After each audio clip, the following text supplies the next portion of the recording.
Telefon Fibro Session 4 kecing tip namta ke result ke ba penmi menta kasngi ke 1 tarik Julai harjar apsan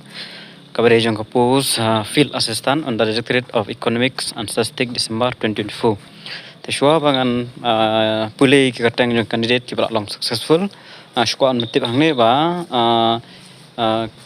kapus kadon hadu live hu woi telibaro te ki ba one interview ki don tang ar nyungut te ki bun ba ki ba pep but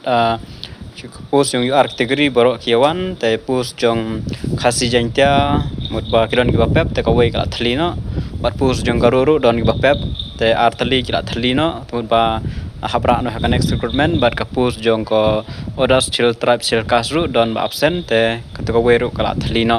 te mutba kiduna giba wan interview kidon giba absent ando ar pongode te kila yo lut tang giba wan interview tengine page menta ya ki keteng jong candidate giba long successful by Asia Nong Tudu on reserve Esther Marilyn Jerwa Rebecca Urlwan John Roberts Dunwarjeri Yo Borlang Maulong Ngut kide inaga UR kategori ki barong UR kategori dan khasjentia Wanlang Bersan Rambam Toy Tulika Majau Don Kerdan Inongrum Doni Donal Marwen Dami Wanshwa Bitu Rambai Sarah Walang Prangsngi M Rapsang Lasudor Marwen Clarin Kharkongor kini khasi anjantia kategori Saljarang Armarak Negaro Gideon Nathaniel Dekhar khasi jantia dan apo khasi jantia khadoi ngut kiwan mutba kawai kathalino kapus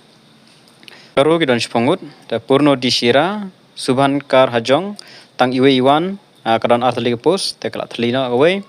Mikim J Sangma Bartimush N Sangma Reshmi M Momin Dambert M Sangma Rian Rif G Momin Ivy Al Mik Denov C Sangma Sengsrang di Sangma ban anu bahaf M Marak te barok ilong ar penyongut barok candidate dengan plan apa penya 11 candidate from khasi jantia category remain absent 8 candidate from Garo category remain absent and 1 candidate from other ST/SC category remain absent 20 candidate altogether remain absent. Kemudian ba kini man kelayo kam no shawai te kemlek show ya ke interview te kemudian ba ki wantang gitu kiba kempat yo kam nene kiba ayu te kemudian ba kelayo lot hi kiba wan bat ka post ka ba thli pada habra no pada syaka next recruitment nomor ba po MPSC om judon kata ka waiting list